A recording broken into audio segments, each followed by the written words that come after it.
Grammar rule number 10. Grammar rule number 10, noun agreement. This is page 77 of the writing manual, page 77. Before we talk about this specific agreement rule, let's remind ourselves that we have actually seen to this point 2 other agreement issues. Give yourself a little self-quiz here and try to think of the other 2 agreement issues. What are they? They are, number 1, subject-verb agreement, and number 2, pronoun agreement. And now we have our third agreement rule, noun agreement. What we should remember from subject-verb agreement and pronoun agreement, especially if we have been reviewing and practicing those rules, all of these agreement issues, including noun agreement and these 2 previous ones, they all deal with number. In other words, singular versus plural. So anytime we talk about an agreement rule, again, there are 3 on this test, subject-verb agreement, pronoun agreement, noun agreement. Anytime we talk about an agreement issue on the SAT, we're talking about making sure that things match in terms of singular and plural. In subject-verb agreement, it was making sure that your subjects and your verbs matched. If one was singular, the other had to be singular. If one was plural, the other had to be plural. In pronoun agreement, it was making sure that a pronoun and a noun, the noun that the pronoun referred to, making sure that they matched.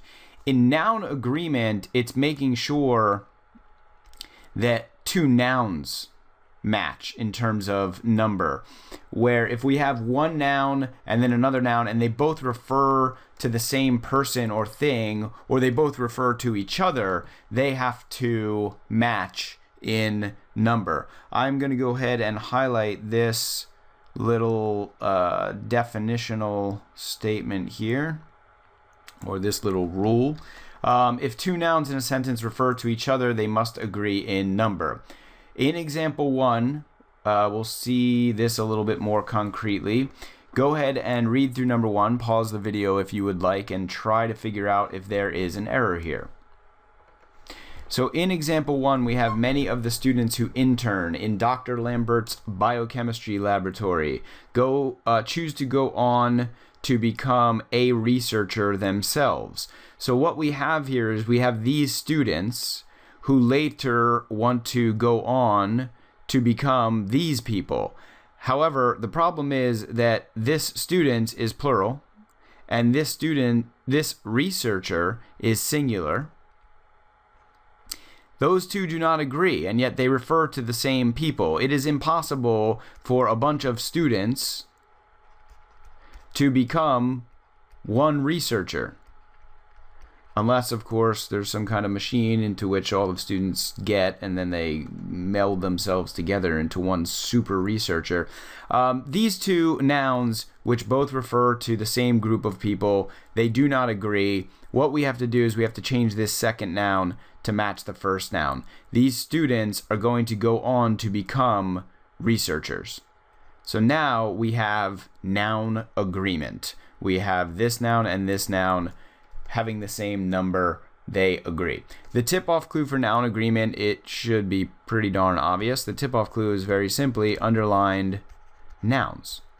So whenever you see a noun underlined, you just have to make sure that it agrees with any noun it is linked to. Noun agreement is fairly rare. It does not show up on the test very often, but it is an extremely simple rule if you know the tip-off clue and you know what to do when you see an underlined noun. Again, you see an underlined noun, you have to check if it should be singular or plural, depending upon whether the underlined noun refers to another noun in the sentence. Let's go ahead and do these 2 examples and then we'll be done. Example 2 and 3, do them on your own right now. Press pause on the video and then come back and join us. In example 2, we have long thought of as a noisy, rowdy place where reading was nearly impossible. The city's public parks now have designated quiet zones.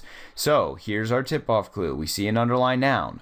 What do we need to do when we see an underlined noun? We need to see if that noun refers to the same thing as another noun, or if there's another noun in the sentence that this noun is the same as. And indeed, in this sentence, we have these parks here.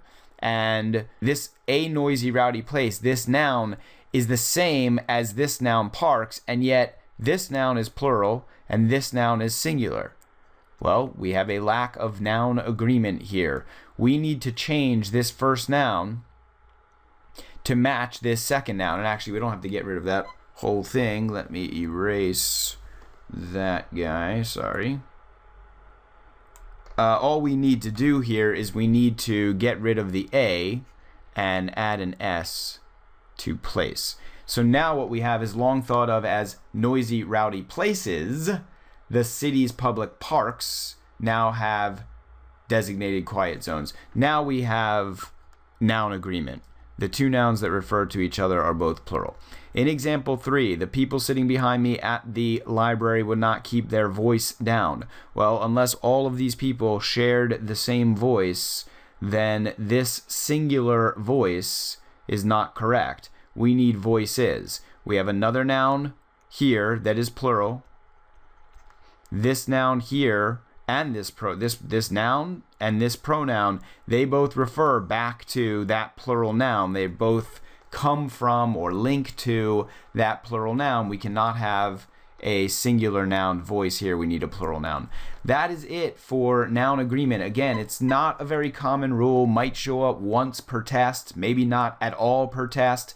When it does show up, as long as you know what to look for and what to check, it is a very, very simple rule. Probably one of the easiest rules on the entire test.